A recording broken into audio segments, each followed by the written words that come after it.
realmente os conceitos sobre saúde mental e sobre o processo de adoecimento na saúde mental têm mudado muito. É interessante que de uns anos para cá a gente tem entendido realmente que a doença psiquiátrica ela tem uma característica muito semelhante à das outras clínicas, né? E isso era uma coisa que vivia em separado. O psiquiatra, ele nem médico era muito assim, né? Ele estudava medicina, mas aí depois ele ia para a psiquiatria, era como se ele tivesse largado a medicina, né? Mas aí eu voltei para a medicina quando eu fui nesse congresso aqui. Porque eu falei, não, agora eu sou médico mesmo, né? Porque o médico psiquiatra, esse é o congresso que fala é o Congresso Mundial de Psiquiatria Biológica. E eu fui apresentar minha tese de mestrado lá, né? E o interessante é que nesse congresso foi a primeira vez que eu dei de cara com uma situação nova, que era, se vocês puderem ler essa mesa aqui, que na realidade grande parte do congresso falava disso. Falava de imunologia, de inflamação e de que as doenças psiquiátricas tinham uma origem inflamatória. E aí eu falei, nossa, eu tenho que aprender sobre isso, porque eu nunca imaginei. A gente sabia lá que quando a gente tem doença psiquiátrica, o cérebro mexia na serotonina, aí mexia na dopamina, aí mexia na noradrenalina, e aí os neurotransmissores, aí a gente dava remédio que repunha os neurotransmissores, e as pessoas melhoravam por conta disso. Mas o que estava por trás desse processo, a gente já sabia. Ah, você sofreu um trauma, você sofreu um estresse, aconteceu alguma coisa na sua vida, e de repente você começava a ter essas alterações. Mas o que estava por trás de tudo isso, a gente não sabia. E agora a gente começou a estudar isso, né? Então eu vou apresentar um pouco dessas teorias para vocês, porque é importante para vocês saberem que por trás de um problema psiquiátrico, quando você tem um problema psiquiátrico, quando você está enfrentando um problema na vida, uma dificuldade, você começa a ter sintomas psiquiátricos, isso não é uma fraqueza sua. Isso não é porque você não sabe passar por esses problemas. Talvez realmente o amadurecimento faça com que a gente inflame menos, né? Eu vou mostrar isso para vocês. O Dr. Rudimar depois vai falar um pouco de práticas de terapia, né, de como cuidar, mas é importante a gente entender que isso é um processo biológico. De 2013 para cá, começaram a sair alguns trabalhos mostrando marcadores inflamatórios de depressão, marcadores inflamatórios de bipolaridade, marcadores inflamatórios de esquizofrenia, de toque, de ansiedade e assim por diante.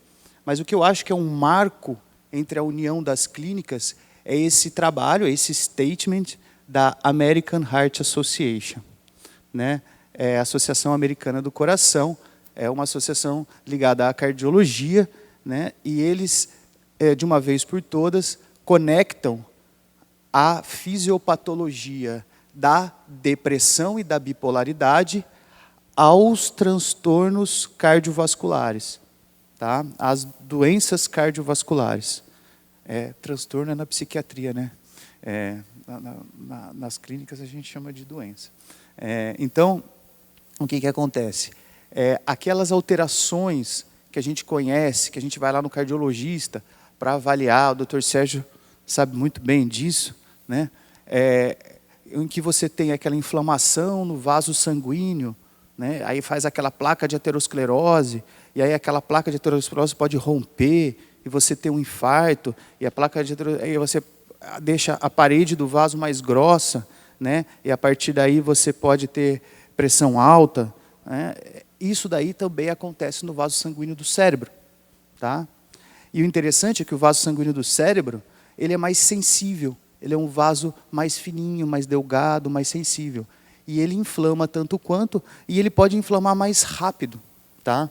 Então, pessoas que começam a ter doenças mentais logo cedo, na infância, na adolescência e adultos jovens, passam a ser pessoas que têm uma predisposição à saúde, a doenças cardiovasculares. Então, são pessoas que têm risco 2. Já que a fisiopatologia é muito semelhante, né? Então, você está machucando, está inflamando os seus vasos sanguíneos do cérebro quando você é criança e adolescente, tendo sintomas psiquiátricos, a partir daí você passa a ter um risco para a doença cardiovascular na fase mais adiantada da vida.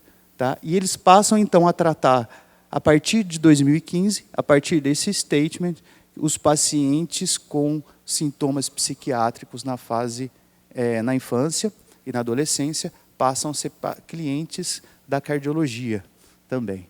Né? Porque a fisiopatologia, então, passaria a ser muito semelhante. O interessante é que eles também falam de parentes de primeiro grau. Tá? Então, assim, se eu tenho um filho, um adolescente que tem depressão, os pais também devem, tem essas predisposições são genéticas, então os pais também teriam risco de doenças cardiovasculares e também precisariam passar em avaliação e cuidados com a equipe de cardiologia. Tá? É lógico que a gente vem tendo um boom de entendimento dessas situações inflamatórias. Isso não é uma coisa que só a ciência psiquiátrica está vendo, a neurologia está vendo. Ó. A inflamação não é só uma coisa de dar ataque cardíaco, mas a inflamação está ligada ao câncer, está ligada ao Alzheimer, né? Aquela situação de aterosclerose, né? De inflamação na parede do vaso, que a gente conhecia tanto na cardiologia, então começa a fazer parte do processo de entendimento da depressão. Tá? Então, a inflamação ela diminui a quantidade de neurotransmissores, que é isso que a gente cuida com os remédios, que vocês conhecem tão bem. Ela atrapalha a gênese celular, né, de neurônios e de uma reforma do cérebro, tá? E aumenta a toxicidade do glutamato, que é um neurotransmissor excitatório. Tá? Tudo isso mediado pelo estresse. Então, antes da inflamação, a gente tem o estresse. Tá? E o estresse acaba gerando a inflamação. E assim, a gente depois vai ter os sintomas da depressão. Né? Então, a questão começa a ser colocada realmente em pauta. Adianta só eu pegar e colocar neurotransmissor, dar um antidepressivo para essa pessoa, se eu tenho todo um processo de saúde e doença aqui acometendo aquela pessoa que está sofrendo de depressão? Será que a depressão é só uma questão celular? Ou a gente precisa entender direito o que significa o estresse e como esse estresse inflama esses vasos sanguíneos e, a partir daí, como que a gente vai cuidar? Né? Na cardiologia, a gente já sabe e usa muito a questão das dietas, a questão das atividades, fazer atividade física, né? Mas será que isso é o suficiente para a gente diminuir o estresse? Será que isso é o suficiente para que a gente possa diminuir ou evitar esse processo de inflamação? Essas perguntas começam a passar pelas nossas cabeças. Entender esse sistema agora é entender todos os sistemas. É entender o organismo humano como sendo um grande organismo, em que você divide os sistemas e as clínicas para tentar entender isso melhor, mas existe uma correlação muito grande entre todas elas. Tá? Então, você tem aqui sistema neuroimunoendócrino e a resposta ao estresse. Então, você tem o estresse aqui no meio, causando alterações metabólicas. Então, você mexe na tireoide, no pâncreas, no fígado e tem alterações metabólicas. Você mexe num trabalho de desintoxicação que o seu corpo cria, né? Mexe na resposta inflamatória, no sistema imune, na microbiota intestinal. Todo mundo sabe hoje que a gente tem que trabalhar com a microbiota intestinal para aliviar inúmeras doenças psiquiátricas e neurológicas. Existe uma conexão muito grande. Né? As respostas neuroafetivas, era aqui que a gente tentava ajudar com antidepressivo. Mas olha a quantidade de alterações que a gente tem num paciente que está sofrendo o estresse, que teoricamente está sofrendo de depressão. Né? Então, as alterações cardiológicas, as alterações hormonais, passa a se entender o organismo como sendo aquele todo que a gente já conhecia muito bem. Como é que essa inflamação chega no cérebro? Né? Como é que é entendido? Vocês recentemente, pais de autistas, com certeza viram um vídeo da USP, né?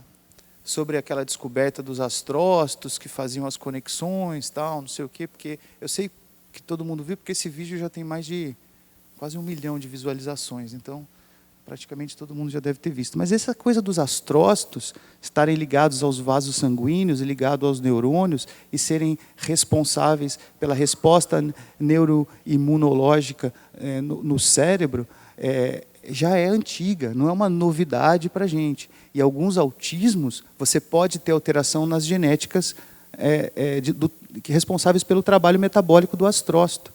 E isso pode fazer com que esse cérebro tenha realmente dificuldades relacionadas à inflamação, né? Então, veja, se a inflamação é vascular, se a inflamação é no vaso sanguíneo, a célula que está relacionando o vaso sanguíneo com o neurônio é o astrócito.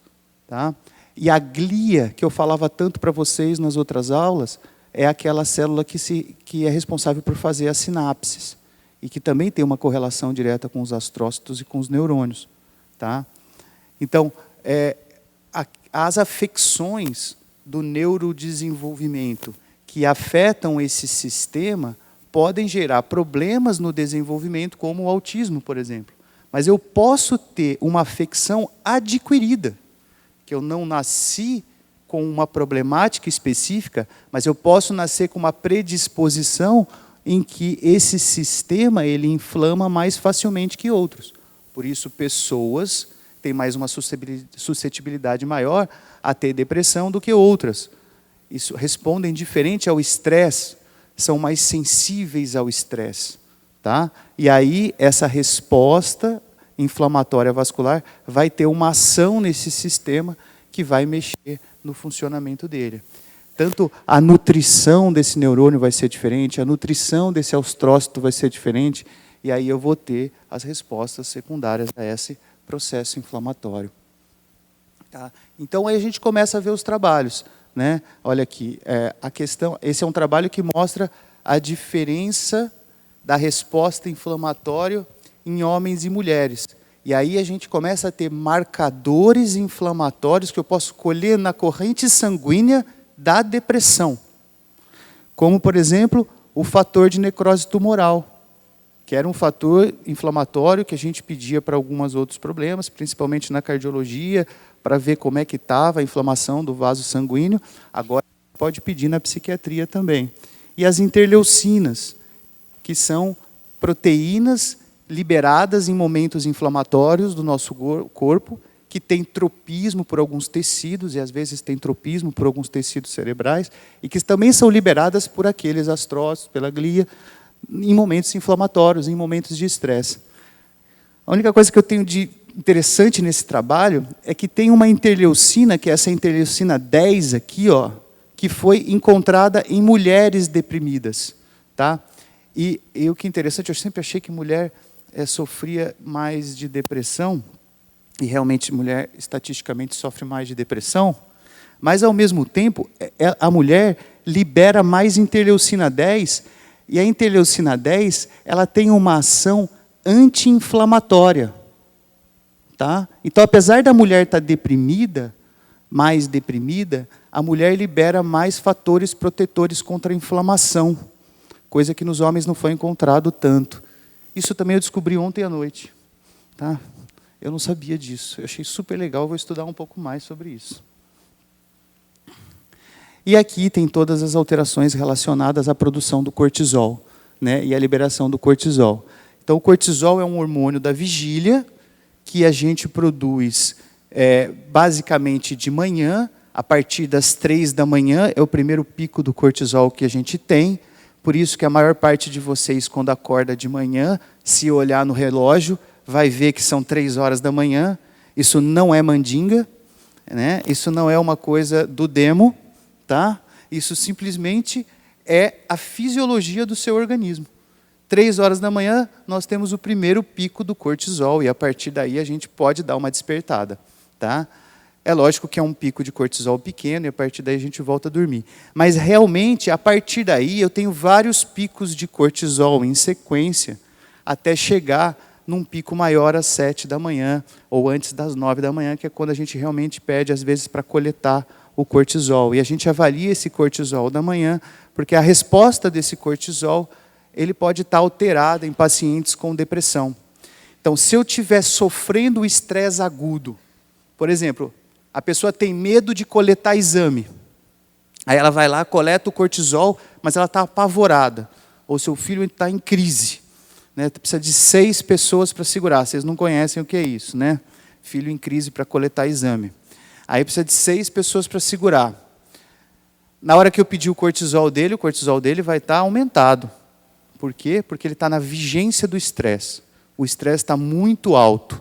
Né? Mas, se ele estiver em depressão, que é um estresse crônico, o cortisol vai estar baixo. Então, depois de tanto tempo em estresse, tanto tempo inflamando, o corpo faz uma resposta de inibir a resposta inflamatória, a resposta do cortisol. Começa a produzir menos cortisol. Então, eu vou tendo uma curva inferior. E pessoas que têm o espectro do autismo, né, em parentes, né, em familiares, em pessoas que amam os filhos, né, com autismo. Quando a gente está na vigência desse processo diagnóstico, acho que todos aqui já sabem o que eu estou querendo dizer, é uma sensação, talvez um estresse dos maiores. E é diferente de um estresse, por exemplo, quando você está tendo medo que vai acontecer alguma coisa rápida. Por exemplo, eu tenho medo de avião. Né? Então, quando eu subo no avião, meu cortisol aumenta, eu fico em crise, basta começar a chacoalhar, eu acho que eu vou morrer. Mas, dali 1, 2 horas, o avião pousa e esse estresse vai embora. Né? E aí eu fico feliz porque acabou o meu estresse. Mas, quem está passando por um processo de diagnóstico de um filho com autismo, não é um estresse que acaba. Né? Não é um estresse que nem o meu do avião. Você dorme com isso, você acorda com isso, você tenta se beliscar para ver se isso está acontecendo.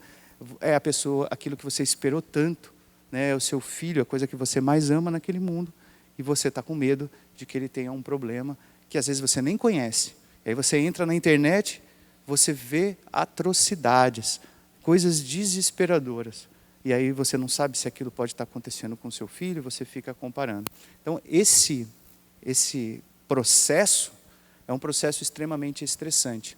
E nesse trabalho aqui, eu achei interessante que eles vincularam o que pode ser feito para que o estresse do diagnóstico diminuísse. Eles compararam pessoas que estavam passando por esse estresse e viram qual era a resposta dessas pessoas. Então, pessoas que tinham um trabalho com relação uma diminuição do tempo e o procedimento do diagnóstico, dependendo do procedimento com que se usava o diagnóstico, dependendo do tempo que se demorava para dar o diagnóstico, o estresse era menor.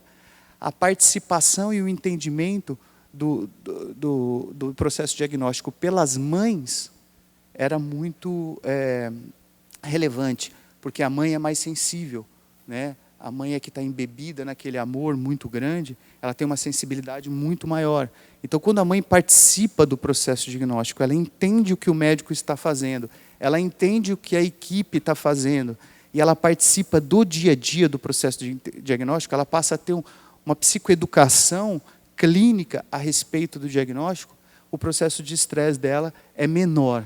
Não é que ela fica sem estresse, mas isso diminui muito. Tá? E o tipo do comprometimento. É lógico que quando a gente tem comprometimentos mais intensos, né, do tipo, por exemplo, a criança tem crises convulsivas em que ela não consegue reentrantes, né, 30, 40 crises convulsivas, em que a criança pode correr o risco de vida. O estresse é realmente muito maior. Quando é um quadro mais ameno, um quadro mais leve, o processo de estresse é menor. Esse é interessante que ele correlaciona a resiliência, a capacidade que os familiares têm de suportar, né, a pressão, de suportar o estresse e o padrão de sono da família. Quem me conhece muito bem já sabe que eu sou chato demais. Né? Não passa perto de mim, porque a minha primeira pergunta que eu faço, vocês já sabem qual é que horas você está indo dormir e se você está usando telas à noite. Né?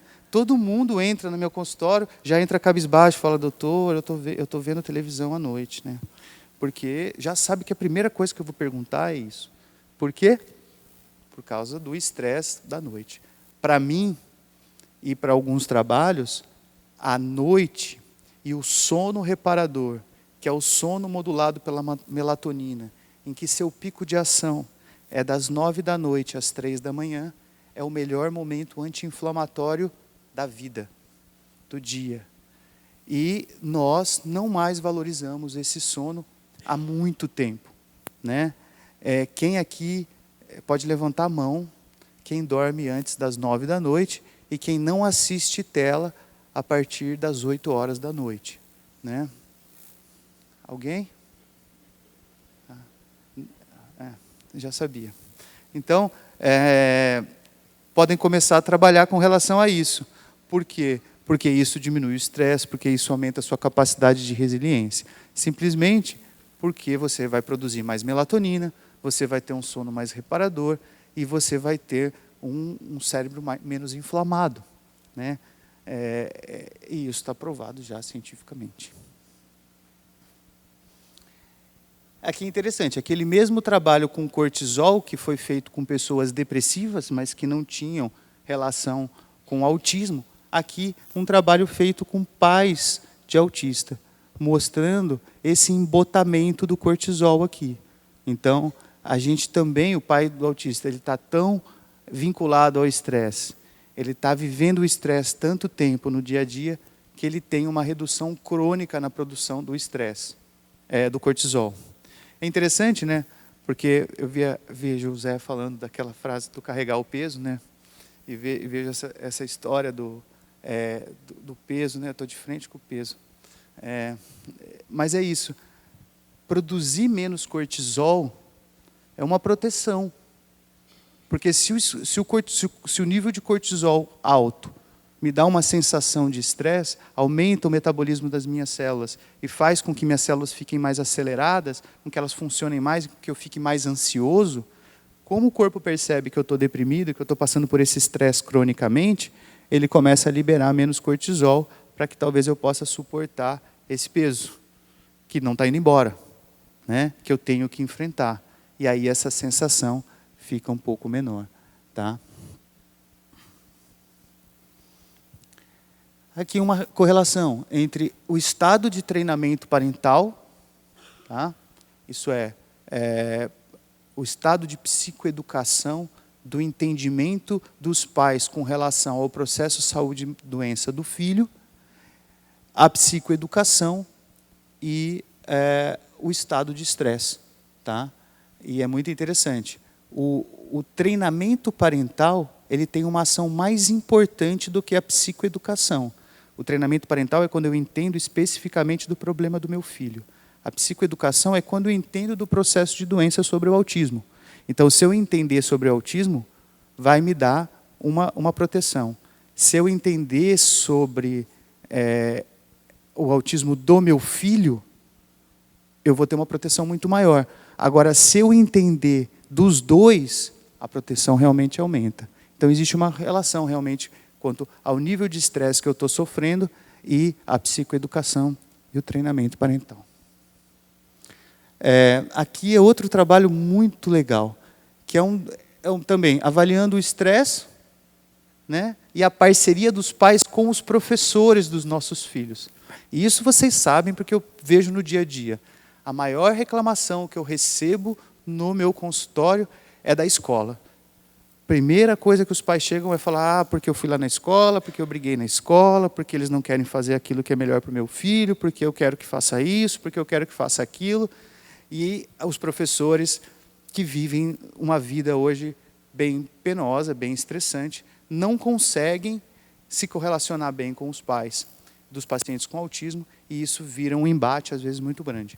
A gente vê quando acontece de outra forma, quando os professores se relacionam bem com os pais dos autistas, que os pais chegam com os olhos brilhando. Quantas vezes a gente não ouviu na clínica os pais falarem assim, aquele professor fez toda a diferença na vida do meu filho. Depois que veio aquele professor, a vida do meu filho mudou. Tá? E parece que o professor, ele representa, lógico, a escola, ele representa a instituição de ensino, mas ele tem uma ação protetora quanto ao estresse. A imagem do professor não é só uma questão de ter ou não mediador. Tá? É lógico que se a gente tiver uma clínica perfeita com os terapeutas, com mediador dentro da escola, é muito bom. Mas a figura do professor é uma figura muito importante. E vale muito a pena para o Priority e para todas as clínicas, né, valorizarem a relação do professor com os pais para a gente diminuir o padrão de estresse. Tá? Os programas terapêuticos que existem para a gente diminuir o estresse, eles têm alguns aqui que a gente pode falar, mas acho que isso depois o Rudimar vai poder falar um pouco mais. Tá? Isso aqui eu achei muito interessante, eu não conhecia esse conceito. Vocês sabem que todo ano eu trago uma coisa que eu gostaria que vocês estudassem. E isso eu quero que vocês estudem. Isso para mim é um conceito novo, eu acho que para a medicina é um conceito novo, e isso vai estourar nos próximos anos. Tá? Então, é daquela história assim, ó. Vocês sabem que quando eu era criança, meus pais se separaram. Eu tinha de 15 para 16 anos. E aí, quando meus pais se separaram, eu não sabia o que fazer. Porque eu ia chegar na sala de aula e eu era um dos únicos alunos, se não fosse o único, que tinham pais separados. Né? Então era um problema, porque como é que eu ia falar para as pessoas que meus pais tinham se separado, que agora tinha 2 casas, né? Então eu tinha vergonha um pouco disso, porque eu não sabia o que fazer. Lógico, eu não tenho nada contra meus pais, eu amo eles. Isso não foi um problema muito deles, mas era um problema meu, era uma vergonha que eu tinha, eu não sabia o que fazer. Hoje em dia, você chega numa sala de aula, mais da metade dos alunos tem pais separados. Eu acho que hoje em dia quem tem pai junto é que tem vergonha. Né? Ele fala assim, cara, meus pais estão juntos, o que eu faço? Como é que eu falo para eles? Os outros têm um monte de pai, né? Um monte de mãe. Eu queria também ter pais separados. Né? Deve ter criança que luta por isso. Né? Não sei como é que está hoje, mas é diferente. E aqui é muito interessante, porque nesse trabalho, eles estão começando a criar um protocolo de cuidado parental mútuo, em que famílias de pais separados se unem para cuidar, para ser pais, para ser parentes, uma grande família daquela criança que está sofrendo algum problema. Eles primeiro criaram essas teorias com relação a pais separados de uma criança típica, por exemplo, mas o interessante é que a gente já começa a falar em protocolos para pacientes com autismo. Então, como que eu faço para aqueles pais separados, que cada um tem a sua família, tem a sua casa, funcionarem como uma grande família? Funcionarem como... Aí, Thelma e equipe, e Cizinha e todo mundo da família tem aí bons trabalhos, aí, raciocínios para fazer, mas como todo mundo amar junto? Como todo mundo conseguir gerar um ambiente de amor com todas as famílias unidas e fazerem com que as crianças se desenvolvam bem? Não tem como, às vezes, voltar atrás, mas tem como a gente criar todo um conceito de amor por trás disso. E eu acho que eles começaram a correlacionar que o processo funcionaria quando a gente tinha